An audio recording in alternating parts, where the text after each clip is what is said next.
Good morning students. आज अपन नया chapter start करेंगे जिसका नाम है कॉस्ट ऑफ कैपिटल।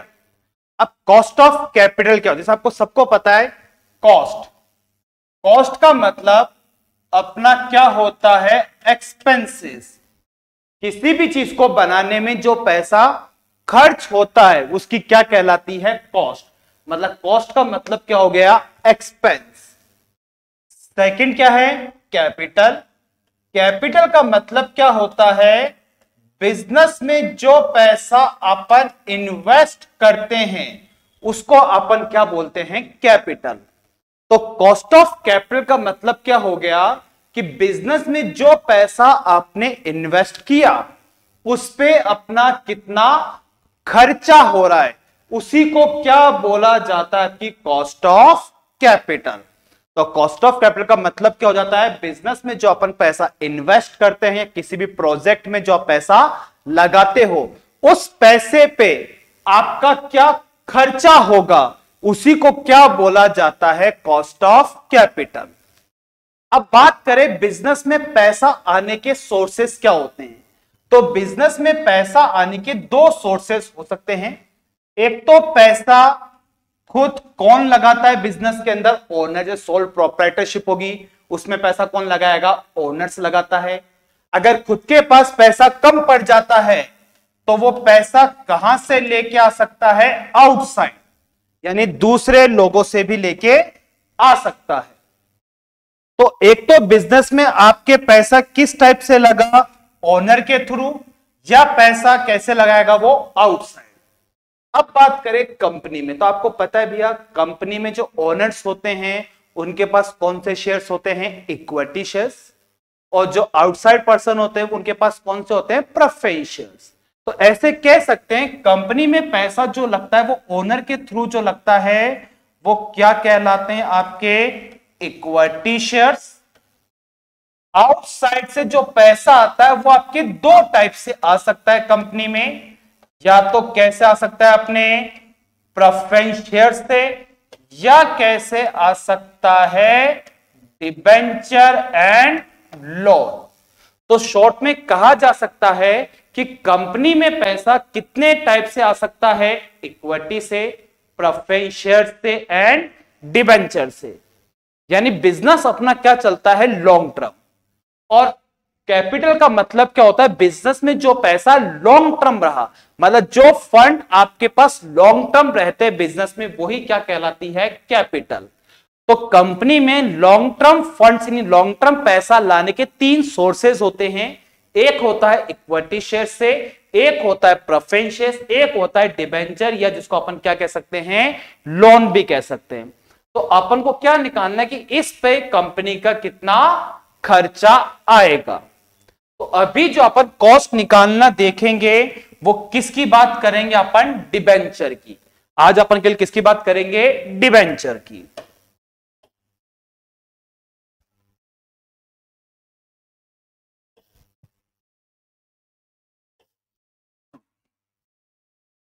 तो अभी अपन बात करेंगे किसकी?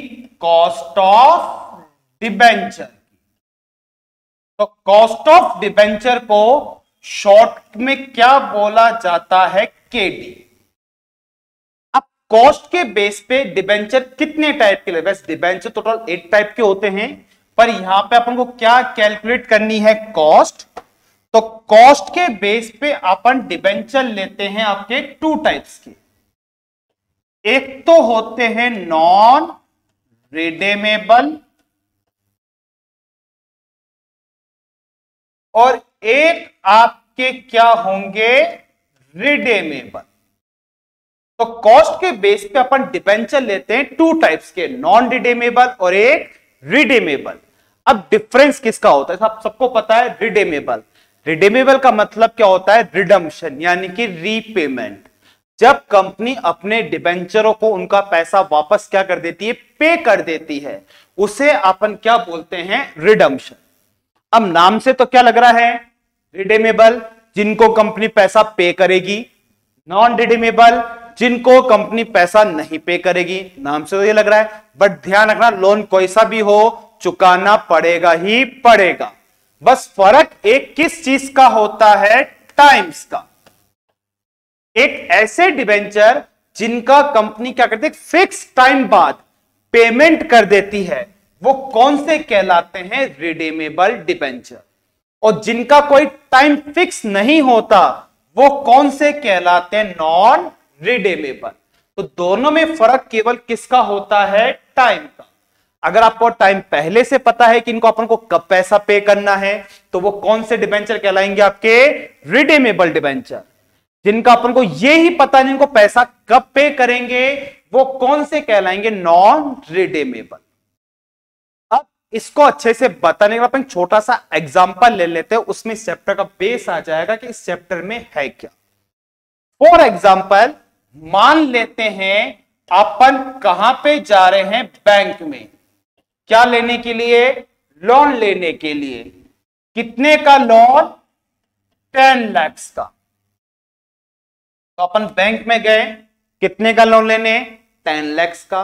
अब लोन ऐसे मिल जाएगा क्या, नहीं भैया, बैंक के काफी चक्कर काटने पड़ेंगे, काम नहीं बनेगा तो किसी ब्रोकर को अपॉइंट करना पड़ेगा। इसके अलावा बैंक क्या लेता है, फाइल चार्जेस लेता है, स्टाम्प ड्यूटी लगती है। तो इन सब में अपना क्या होता है, कुछ एक्स्ट्रा पैसा, एक्स्ट्रा मनी क्या हो जाती है, आपकी खर्च हो जाती है। तो मान लेते हैं इन सब में आपके कितने रुपए खर्च हो गए, 50,000। इसमें मीडिएटर का कमीशन भी आ गया, आपकी स्टाम्प ड्यूटी भी आ गई, बैंक का फाइल चार्ज वगैरह सब आ गया, यानी टोटल कितने रुपए खर्च हो गए आपके, 50,000। इसके बाद बैंक ने अपने अकाउंट में पैसा डिपॉजिट करा दिया और बैंक ने अपने अकाउंट में कितने रुपए ट्रांसफर कर दिए हैं, 10 लाख। अब बैंक को अपन हर साल क्या देंगे, अपन को आपने लोन लिया है तो लोन पे अपन को बैंक को क्या देना पड़ेगा, इंटरेस्ट। तो बिल्कुल सस्ता लोन है, मात्र किस पे मिल रहा अपन को, 10% पर एनम के हिसाब से। तो बिल्कुल सस्ता लोन है, किस रेट पे मिल रहा है, 10% पे।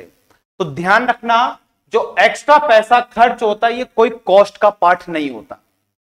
कॉस्ट क्या होती है, जो आपने लोन लिया उसके बदले जो आप उसको हर टाइम रेगुलर पे करोगे, वो उसकी क्या कहलाती है, कॉस्ट कहलाती है। तो आपने लोन लिया था 10 लाख का, तो 10 लाख का लोन मिलने के बाद यानी पैसा आने के बाद अपन क्या देंगे उसको, बैंक को इंटरेस्ट देंगे। तो ये इंटरेस्ट ही आपकी क्या कहलाएगी, लोन की कॉस्ट। तो अपना कितना खर्चा आएगा, 10% पर एनम। ये सब अपन को बता रखा है, लेकिन ये खर्चा किसके अकॉर्डिंग है, बैंक के अकॉर्डिंग। अब इंटरेस्ट अपन को पे करना है, बैंक को पे करना है। भैया लोन लिया अपन ने तो इंटरेस्ट भी कौन पे करेगा, अपन। तो खर्चा किसके लिए होगा, अपने लिए। तो अपन को यह निकालना है एक्चुअल में आपने इंटरेस्ट कितना परसेंट पे करा, वही आपकी क्या कहलाएगी, लोन की एक्चुअल कॉस्ट। तो उसके लिए थोड़ी सी चीज मैं आपसे पूछ रहा हूं, बस थोड़ी सी बात ध्यान रखनी है। जैसे कि बात करें नेट अमाउंट रिसीव्ड, इसको लोन लेने से अपने पास नेट कितना पैसा आया। तो अपन को पता है अपन कितने का लोन लेने गए थे, 10 लाख का। लोन लेने में अपने कितने एक्स्ट्रा पैसे खर्च हो गए, 50,000। वो कहां से गए, अपनी जेब से। तो देखा जाए तो बैंक से नेट आपके पास कितना पैसा आया, 9,50,000, क्योंकि 10 लाख तो बैंक ने दिए, बट वो 10 लाख लेने में 50,000 अपन को अपनी जेब से क्या करने पड़ गए, खर्च करने पड़ गए।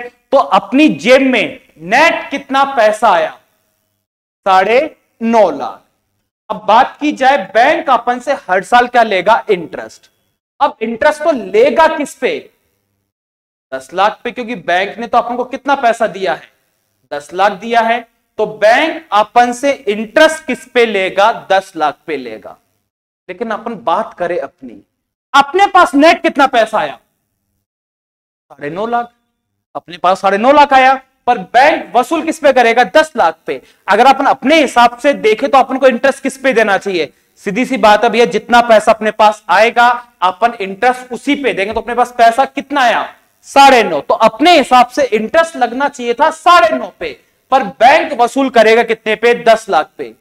तो इस चीज से भैया बैंक से लड़ाई नहीं की जा सकती। अगर लड़ाई करोगे तो बैंक लोन कैंसिल कर देगा। इसलिए आपको इंटरेस्ट तो देना तो 10 लाख पे ही पड़ेगा, बट आपको अब यह निकालना पड़ेगा जो आप इंटरेस्ट चुका रहे हो वो एक्चुअल में कितना परसेंट चुका रहे हो।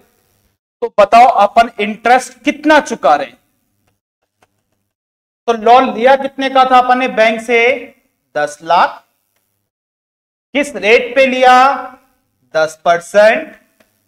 तो बैंक को अपन हर साल इंटरेस्ट के कितने रुपए देंगे? 1 लाख। अब जो अपन ये 1 लाख चुका रहे हैं 10 लाख पे, ये तो किसके अकॉर्डिंग है? बैंक के अकॉर्डिंग। पर एक्चुअल में आपने इंटरेस्ट तो आप 1 लाख ही चुकाओगे, पर आपके अकॉर्डिंग ये आप 1 लाख इंटरेस्ट किस पे चुका रहे हो? 9.5 लाख पे। तो बस आपको क्या निकालनी है? एक्चुअल इंटरेस्ट रेट, कि एक्चुअल में जो आपने इंटरेस्ट पे करा वो कितना परसेंट पे करा। तो आपने इंटरेस्ट कितना पे करा है? 1 लाख। कितने रुपए लेकर के बैंक से? देखा जाए तो नेट कितने रुपए लिया अपन ने? 9,50,000। और परसेंटेज के लिए क्या कर देंगे? इंटू 100।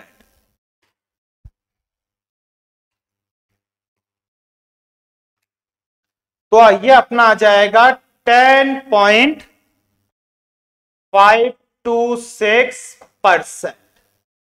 इसका मतलब क्या हुआ?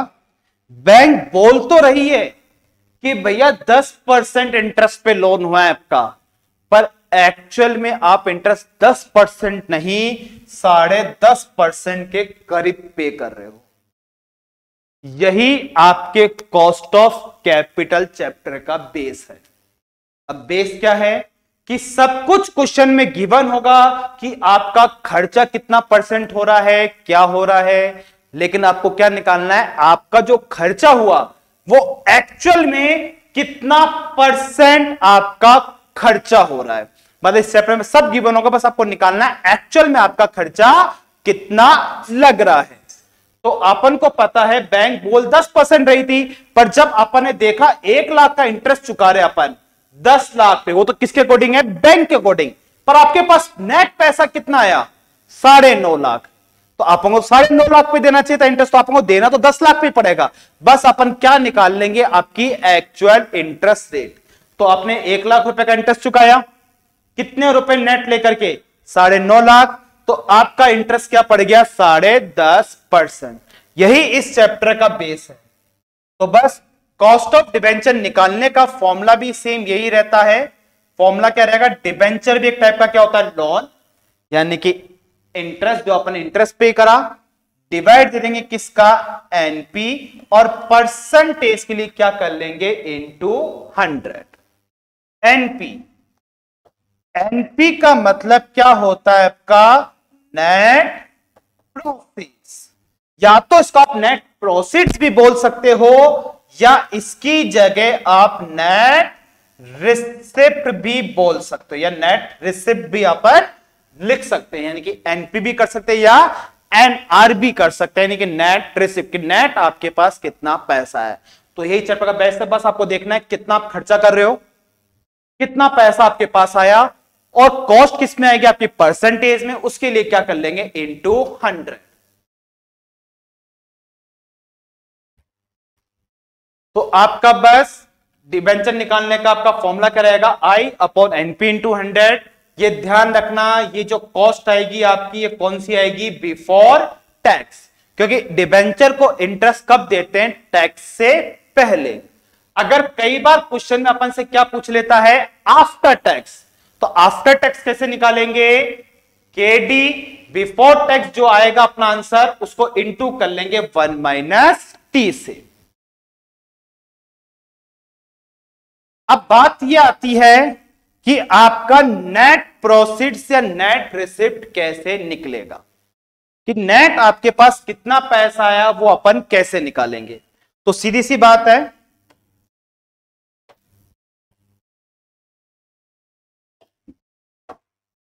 आप सबको पता होगा अपन डिबेंचर जो इशू करते हैं वो 3 टाइप से इशू करते हैं। एक तो इशू किया जाता है एट पार पे, एक इशू होता है आपका एट प्रीमियम, और एक अपन डिबेंचर इशू करते हैं किस पे, एट डिस्काउंट पे। पार का मतलब किससे होता है, आपकी फेस वैल्यू से। प्रीमियम का मतलब किससे होता है, एक्स्ट्रा मनी।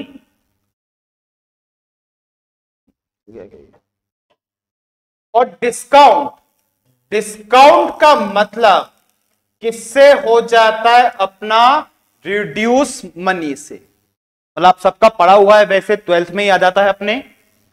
तो अपन डिबेंचर 3 टाइप से इशू कर सकते हैं, पार, प्रीमियम एंड डिस्काउंट। अब नेट प्रॉफिट्स कैसे निकालेंगे,